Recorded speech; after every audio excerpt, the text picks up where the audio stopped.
Oh, hey, JC. Hello, Charlie. Hi guys. Hey, Hi, Santiago. Carlos. Hey, How are you Santiago. doing, Carlos? Fine, thank you.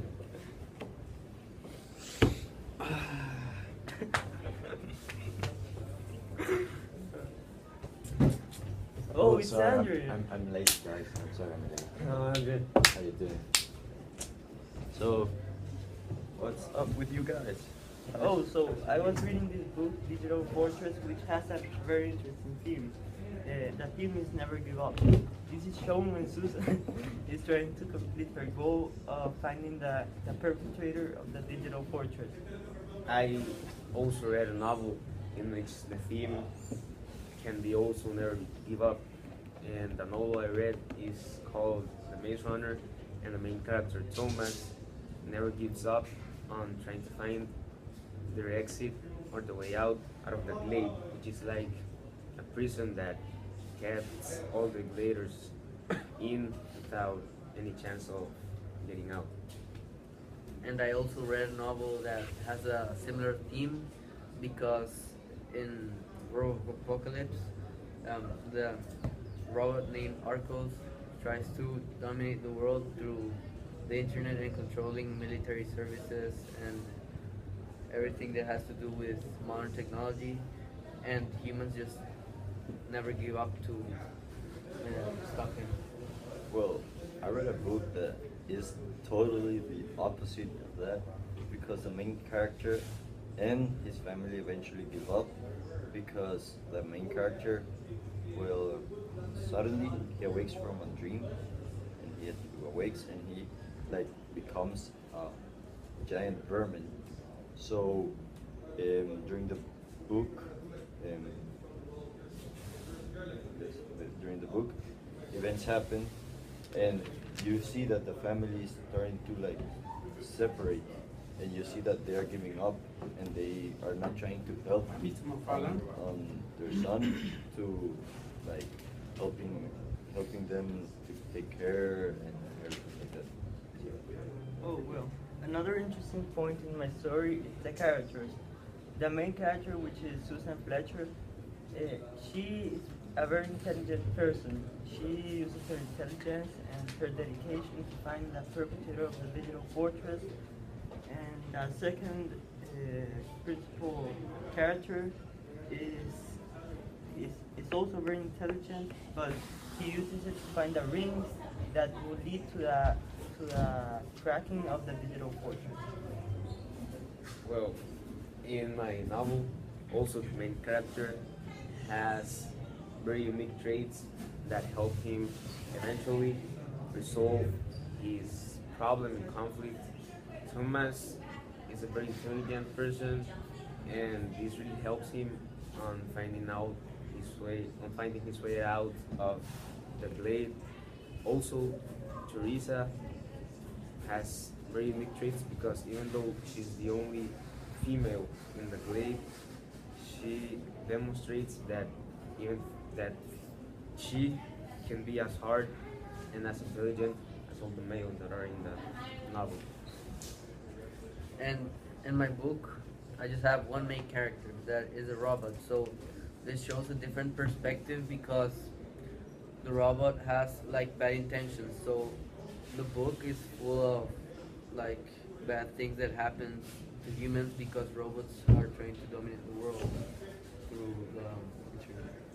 Well, my book is kind of like that because you see the bad things that the family has to go through because of the problem their son has becoming a giant vermin. So you see that my main character is like really optimistic and he tries to like work out things out, but he just ends up giving just knowing that he's a nuisance, meaning that he's a inconvenience for the family and he's like just like there to bother and be annoying to the family. So the way that he ends is like killing himself, which is not the best way. Yes. And that's giving up. Yeah, that's giving up. Yeah.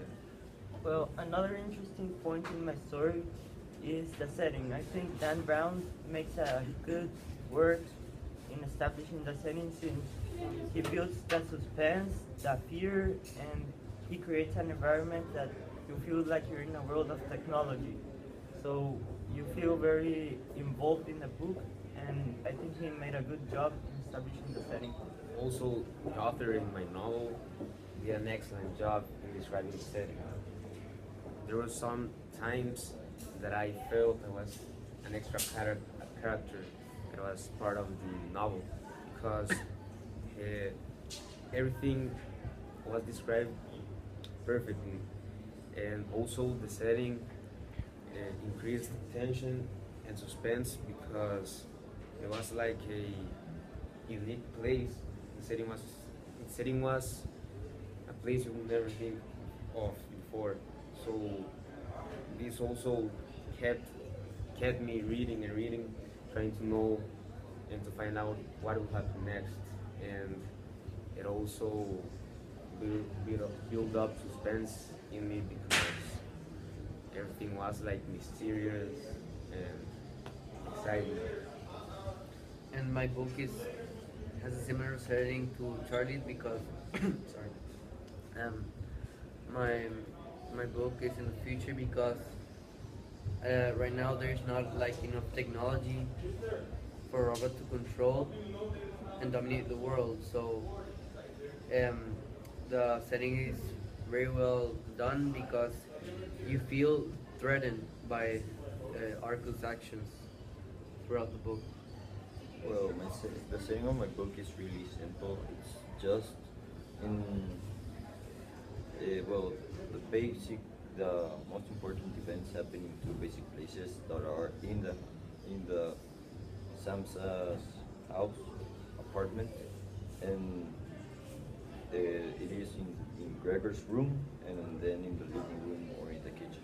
I forgot to say that the setting of my novel is just in one place, but this place has a lot of different like things that can be described and everything, and it's really interesting and unique. Well, in my story, that's very different since the setting moves from Spain to many other countries. So you feel like very international when reading. Well, this was a very interesting meeting. It was very good seeing you guys. Bye, Andrew. What are you planning to read about in summer? Oh, that's a really good question. Well, I was thinking about reading Andrew's book, The Metamorphosis. Really? Yeah, it sounds very interesting. Yeah, well, I'm trying to read the sequel of The Maze Runner because I really enjoyed this novel, so maybe I'll like it. What about you, Juanca? Well, I'm still thinking about it, so. But your book sounds really interesting. Might be interested in. I thought on reading Chai's book because I like books that are really that have a lot of action and emotion and all that. My book has that a lot. I recommend it to you. Me too. I really enjoyed it. So Okay. it was It was really nice Bye. seeing you guys. Thank you very much. Bye, Andrew. Carlos. Bye, Santiago. Bye, Charlie. Bye, JC.